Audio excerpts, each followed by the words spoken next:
We are finally here. It's the last race in the longest season ever. But unlike in 2023, there's a huge amount still up for grabs this weekend. Welcome to the Grid Talk podcast, where we will be previewing the Abu Dhabi Grand Prix at Yas Marina circuits. I'm your host, Tom Horrox, and I'm joined here today by Monkey Seat host Karl King. Hello. F1 historian Alex Booth. Hello. And founding Grid Talk member Mikael Kataja. Hey, everybody. Hey, everyone. And before we get into this episode, we must thank our sponsor for this episode, which, as usual, is Bet Online.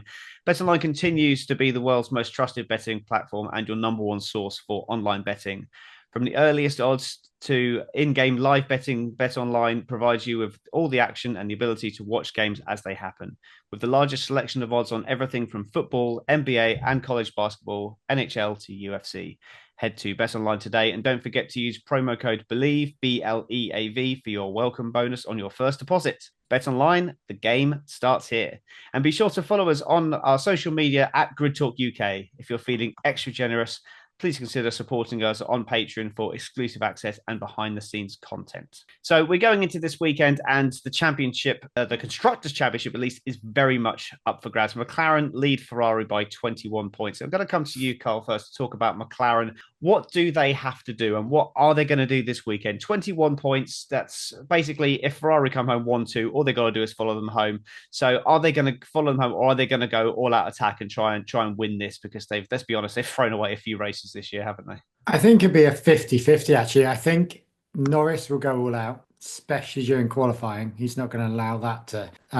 While Piastri will take the steady route, because we can't have another incident like we did last weekend or this weekend that's just gone. And you have to have the steady hands of Piastri to be able to do it. Did I say Ocon? I'm so confused. So Piastri. So yeah, Norris is going to fly it. I think he's going to go for it because he wants the team to win. He is going to want to go out in a blaze of glory to basically go, I can beat Verstappen. As long as he is ahead of Verstappen, he will sit back and relax and chill. If he's not ahead of Verstappen, he's going to fight tooth and nail to get there. No, it's okay. That could be interesting, and maybe there will be some fireworks, not just at the end of the race, as we always see in Abu Dhabi. But Ferrari are trending up at the moment, Alex. They seem to be the team in the ascendancy. That even in Qatar, where McLaren were considered to be the favourites, they still closed in some points, and they certainly seem to be in the ascendancy at the moment. Would you class them as favourites now, or are they still just the attacking team coming from behind? No, I still think McLaren are the favourites. I mean, if it wasn't for Norris's penalty, there wouldn't have been a points deficit to such as there was. I expect McLaren to actually take the Constructors' Championship, but either one of them, I think, will be worthy champions. It's been a long time coming for both teams. Ferrari since 2008, McLaren even earlier. They haven't won it for 26 years, and considering where they were just not too long ago when they were down at the back of the grid, to take the championship, it would be an incredible achievement in terms of resurgence for what the team's done. It's not out of the woods for Ferrari because they've shown that they're capable of pulling race wins out when nobody was really giving them a chance, and that's very likely. But I still think McLaren are slight favourites, let's say. Well, they certainly have the points on the board, and yeah, they just don't have a disaster really. But all it takes is one yellow flag and one heavy right foot, and you could end up at the back of the grid again, as we saw in a pretty crazy Qatar Grand Prix at the weekend. But the Constructors' Championship, is one thing, but I know second is the first of losers, Mikael, but there is a fight for second in the championship. And it seems crazy to say when Ferrari was so far off at points and Lando's been taking the fight to Max for so long, but Leclerc is now only 8 points off Lando Norris. How gutting would that be to lose P2? And would he deserve to lose it this close to the end? Or is he not really going to care because at the end of the day, it's second place? I mean, I think starting from the end of your question and working my way back to the top, I don't think he's going to mind too much if he does end up losing it. I think it's going to be more, this is a lot more secondary for both drivers compared to actually trying to win the Constructors' Championship for their teams. So I don't necessarily think it's going to be that much of a loss for either at the moment, at least. Looking back on it, of course, it'll be great. And considering that Lando was the one who made at least, let's say, the third, fourth of the season, interesting in terms of driver standings as well, on whether or not he can catch Max. Would he deserve to have second place? Absolutely. But I think it's also the fact that Leclerc is still very much in the fight is also showing kind of his consistency throughout the season, which kind of goes unnoticed often. So, but I think this is going to be decided kind of as a shadow to the fight for the Constructors' Championship. Yeah, no, that's a fair point, and I'd never thought of it like that. That absolutely stealthy approach from Leclerc he's just come from nowhere really, and just racking off race wins, second places, and been eating into that lead. He's been eating away that lead for quite a while now, and I've been keeping an eye on it. And I didn't think it would be down to 8 points going into the last race, but I can definitely see him taking that second place. But moving on to Mercedes, Karl, and really come out of nowhere in the last few races. George is clearly in the ascendancy, and Mercedes as a car, in George's hands at least, does seem to be the fastest car at the moment. But his teammate Lewis Hamilton, it's his last race for the outfit, for the Grove team, not the Grove team, sorry, the Brackley team. Grove is a very different kettle of fish altogether. But will this be a happy farewell for Lewis Hamilton in his final race for Mercedes? I'm going to do Mikael and go backwards. So yeah, Hamilton is not going to be happy. He's going to go out in a bit of a grumpy mood. I don't think he's going to do well in Abu Dhabi. He's just lost his mojo. And bet Ferrari are looking on going, that wasn't the cleverest decision, which I did say a while back.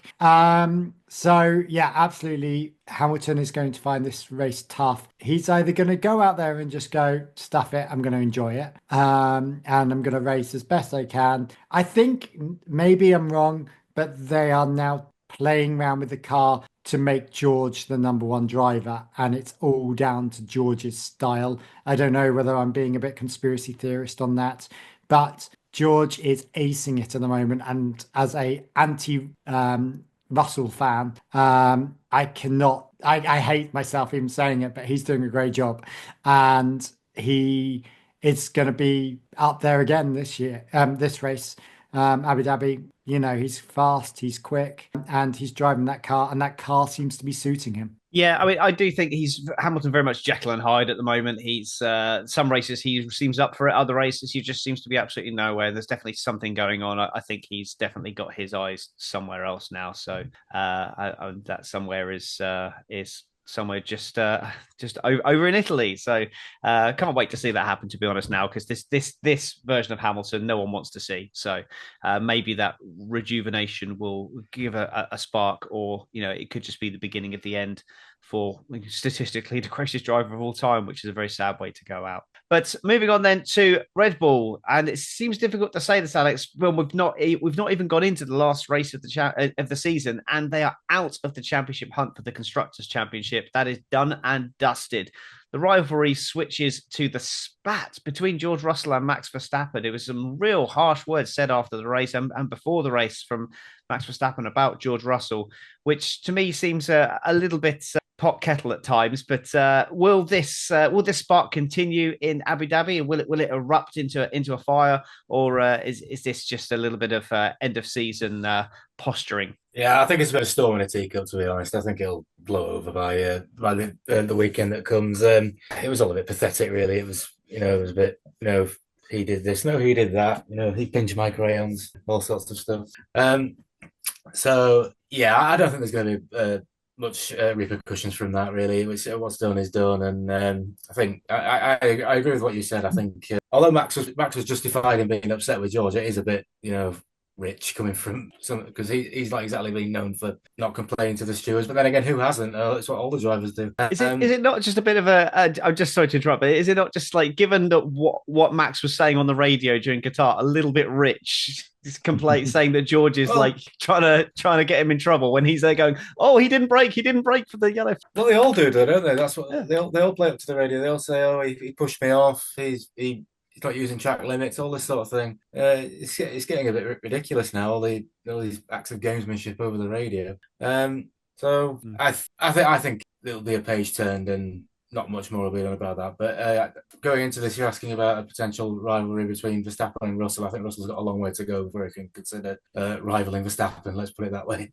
Yeah, potentially. It might even be a little bit of posturing, given that Max Verstappen may be trying to orchestrate a move to Mercedes and putting Russell in that position and making it that he's the one that has to make way for Max Verstappen. That's a bit of a conspiracy theory myself there, but it does seem to have come out of nowhere. Like you see people complaining all the time on the radio. What has made this complaint get so far under Max Verstappen's skin when other people have said far worse to him this season in recent races? So it all just doesn't seem to make sense to me, but I think it's brewing to something. But if you are enjoying this podcast, we would love it if you could leave us a 5-star rating on Spotify or a 5-star rating on Apple Podcast as well. And if you are one of those pesky people not to have subscribed to our channel, please consider helping out by giving us a like and subscribe. We would love to have you notified when we go live so we can have you all on our live shows.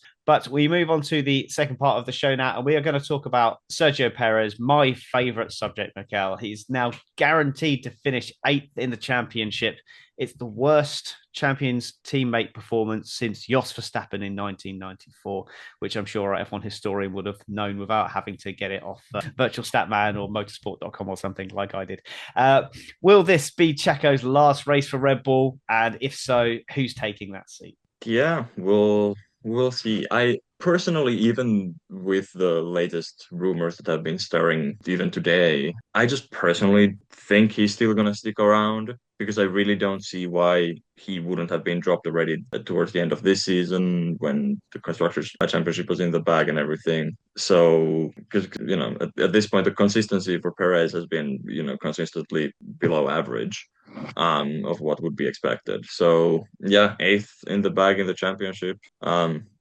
Over 50 points behind 7th. It's been a disappointing year. I'm not expecting much from him in Abu Dhabi either. If he was to be replaced, that would make for a very interesting winter season. I am sort of expecting it to be one of the two VCAR Derby drivers to take over from him, but I personally just don't see it. I think if he was to be dropped, he would have been dropped already earlier, because in the end he wasn't. It was a very one horse kind of team for basically the entire year at this point. I agree with you. I do think he'll be there next year now. But if you had to say a name, who is it going to be? He's gonna step in. I mean, it's probably not the most exciting guess, but I would imagine Liam Lawson is probably going to get tipped off for that. I feel like intra-team wise, there is some hesitancy or some more important names being against elevating Tsunoda for it.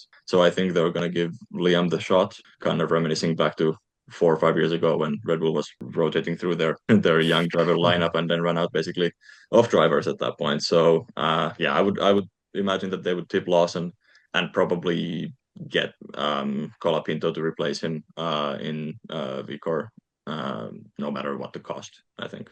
Yeah, it's. I would love to see Tsunoda get that chance, just because I'd love to see him going toe to toe with Max Verstappen. I think that'd be hilarious. But like I say, I don't think that's going to happen. But moving on then to the Alpines, then Karl, and specifically Ocon's Alpine career ended lap 1 in Qatar as he moves aside for Jack Doohan this weekend, the 24th driver to take a race start this season. How can you see him faring? And will Flavio's gamble pay off, given how close things are behind in the constructors? Yeah, and he'll end up getting like 10 points or something stupid, and he'll kick half the team down. And anyway, I'm not worried. I think Doohan will be great. It's worth a shot. They've got nothing to lose. Wreck the car. Who cares? You've got another car next year. And the thing that they're saying on all the articles is that it's so that they can release Haas. Don't release him to Haas. I don't quite understand that, because Ferrari is releasing signs to Williams and not stressing about it. So I don't quite understand the theory behind it, but I think it is the there's Ocon's not performed that well this year. Okay, he did well 2 races ago, but Gasly is wiping the floor of him and is doing very well actually for a rubbish box car. And I don't, yeah, I think Doohan's a great shout. I think he'd be a good drive, and it's only going to give him experience, and especially if he's in that car next year, it's sort of win-win-win in my mind. Oh, it's only win-win-win if they don't lose that spot in the constructors' championship. I think it's a bit of a risk personally, but yeah, I mean, it's Flavio power hungry. I think he's just posturing and saying no, you can only. I want to get Doohan in that car, so you can go if you let Doohan in your car. But yeah, it's bit of a risk from Flavio, I think. But like you say, it's, to be honest, Alpine 6th, 7th, it's still a failure. So yeah, why not? Why not indeed? So then, Alex, moving on to Haas. They have dropped back down to 7th now because of Gasly's strong performance once again. They are 5 points off that 6th place, but they are one good result. They could snatch it back. The stranger things have happened, and Haas have had some genuine pace this year. Alpine have been very up and down, but given that they got a rookie in their second car, Alpine, can you see K-Mag and Hulkenberg making a final smash and grab for that 6th place, which would be, let's be honest, a fantastic season for Haas, given where they started? They can, yeah. I mean, Haas have had a few promising performances this season, and if they get a double points finish and Alpine have a bad weekend, then they've got that 6th place, and like you say, considering where they were last year, and at the start in testing at the start of this year, it looked like they were going to be dead last. So to finish 6th would be a good performance for them. And it has been a fairly solid season. I think they've kind of injected some new impetus into that team. And next year with Ocon coming in, I mean, I know it's not at his best this season, but he still is a reasonably quick driver. And they've got Ollie Behrman coming in the team. The signs are good, and I think Kevin will want a strong performance in what is looking like his last race for the foreseeable. Maybe he'll be back in the future. We don't know, but yeah, he'll want to go out with a high. And Nico Hulkenberg, after a very strong season, looking to get another good result. I think it's, if only one car finishes in the points, then it's a bit of a tall order because they'll have to finish 7th, and that is quite high if a lot of the big teams all make it to the end. Getting 2 cars in the points, a 7th and an 8th place, doable. I genuinely, I hope so. Like I've not been the biggest Haas fan for the last few seasons, but this season there's been one slight change in that team, which has maybe liked them a little bit more. So I would be cheering them on to take that position from Alpine, because I don't want them to be rewarded for being such a dumpster fire of a team, to be honest. So I would much rather that personally, but that's just my own personal bias. So moving on then, this is at the point, Mikael, where I'd normally apologise for giving you the worst team on the grid. But given that they had such a great weekend, with Zhou finally scoring points for Stake, Sauber, whatever they're called this week, it's Bottas as well, 11th place, finally moves him above Logan Sargent to the lofty heights of 22nd in the Drivers' Championship. Barring a miracle, they will be last in the championship. But so much to talk about instead. Let's reflect on where it's gone wrong for Sauber Stake, and where are they gonna go? Like, for what do they have to do for next year, the final year before what I'm now going to call the Audi money comes in, given that Qatar have now bought into Audi. So yeah, what do they need to do? Where has it all gone wrong? And I guess, do they have any chance of adding to it this weekend? I'd say probably not. I would say probably not either. I mean, like you said, it would be a miracle if they weren't finishing 10th this season. But they are coming off out of a strong weekend. It's not that they were only lucky to be scoring points. I mean, they did put themselves in the position where, when you have, 5 cars DNF in the end, Zhou was there and it wasn't even 10th, it was 8th. So it was a good result. Also strong qualifying for both of them, both Zhou and Bottas, which is rare for this season. I mean, in terms of doing an entire season long analysis, I think it started going wrong from the very beginning. I think there just isn't that much. The team is in limbo. I think everybody sort of in the team feels like they're in limbo. We're waiting for Audi, and now that Audi is getting a bit of scared feet, and the Qatari investors are coming in, I think next year is also going to be limbo. I think, unfortunately, yes, they're changing to Hulkenberg and then getting Bortoleto, for which I'm very excited about, even though it's making this the first season in decades where there is no Finnish drivers in F1, which is sad. But if it's Bortoleto taking over, I don't mind it. But I'm still expecting them to have the same struggles next year. I just feel like the team is overall just no one really knows where they're going, how much of restructuring is there going to be ahead of 2026. So it's just I don't think the atmosphere was there this season, and I don't think it's next year there either. But are they going to finish strong this weekend? Probably not as strong as they were in Qatar, but hoping at least one of them makes it out of Q1 and then build from there.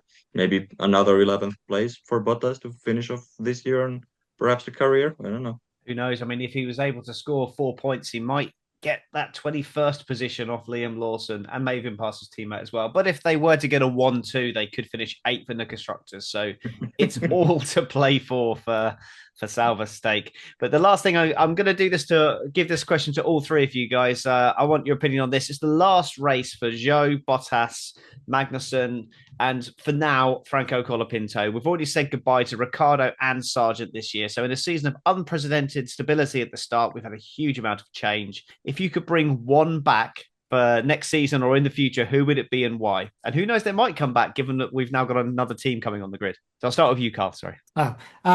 Sargent, because it's just be hilarious. Let's be honest. And it adds some spice to the rest of the racing when he spins off. But yeah, like actually, I don't know. Sargent probably had a raw hand. I don't know if I'm totally against Sargent. Although there are better drivers than him, I do wonder what could have been. But I think what could have been has been, and that's that really. So, but just for comedy, absolutely bring Sargent back. Fantastic. Love that answer. Right. Okay, Alex, your choice. Who's coming back? Colapinto. And I think probably sooner than we think, because I'm not 100% convinced that Jack Doohan's in there. I know he's under contract, but I'm not convinced that he's there next year. I think they're bringing him in this weekend to kind of give him a race, basically. But there's been some whispers in recent weeks that Briatore wants Colapinto in the seat, and I think that is not impossible. Wow. Okay. Yeah, that's left field. But yeah, no, definitely. Yeah, he's probably the driver that seems to be most deserving. Alpine announcing drivers for the Yeah. You wouldn't put it past Briatore, would you? You wouldn't put it past Briatore.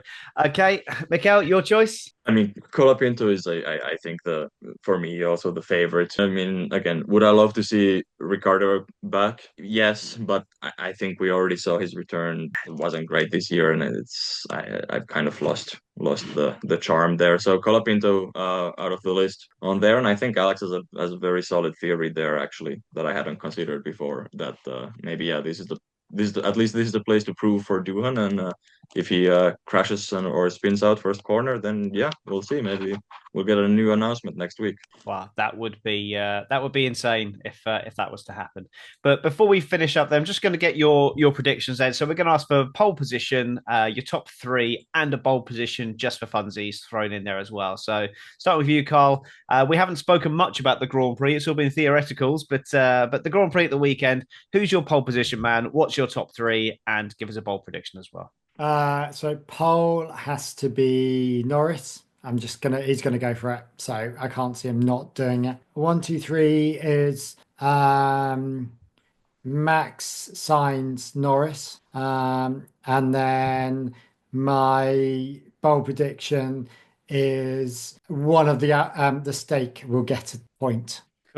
Cool, nice, like it. Okay, Alex, they're riding on a high, so they're going to go out. Well, the car is much improved. They have looked like they've been getting better the last few races, and they can change their tires quick enough as well. They can now, yes. So, Alex, your three? Norris pole, but I'm not going to give him the win because I think he's going to not get a very good start again. But I do think McLaren are going to have a good weekend, and I think I'm going to go Piastri for the victory. Actually, I think I'm expecting him to be very strong. So Piastri. Probably Max and then Lando. That's my 1, 2, 3. Okay, and have you got a bold prediction there? My bold predictions always contradict the top three that I've said, but I was going to say a really bold prediction would be Checo wins, and then that just blows the whole thing out of proportion. That definitely would wishful thinking as opposed to bold prediction. Can you imagine if that happened? That'd be amazing, brilliant. Oh God, no! I couldn't bear after all the stuff I've said about Perez in the last 2 years. I couldn't bear him to win the last race of this season. I think a more realistic. I think a more realistic prediction would be that Bottas gets a point. Oh, that'd be nice. That'd be nice. I'd love to see him because I think he will get that Mercedes reserve drive, and then who knows, he might end up actually racing at some point. It might replace Hamilton at Ferrari when he gives up after 2 races. You never know. Okay, Mikael, your choice, your predictions, please. I think my poll is more difficult than the top 3. So for the top 3, I'm just gonna bet on Max to take the win. I mean, he's won it 4 times in a row already. Why not make it 5? I'll put Sainz second, finish off strong with Ferrari, and then Lando third. We'll leave it a bit interesting in terms of how the other 2 drivers will finish in terms of the constructors. So I guess for pole, I'll put Sainz as well. Then in that case, and yeah, bold prediction. Let's say double points for Williams. It's been a bit of a weaker tail end to the season, so let's go get them finish up in a strong point and give Colapinto a good send off for. We're all going for the underdogs. Yeah. That's kind of the point of bold prediction. Yeah. The only bold prediction really would be like Max Verstappen retires on the first lap or something like that. Yeah, that's great. Eliminating Q1.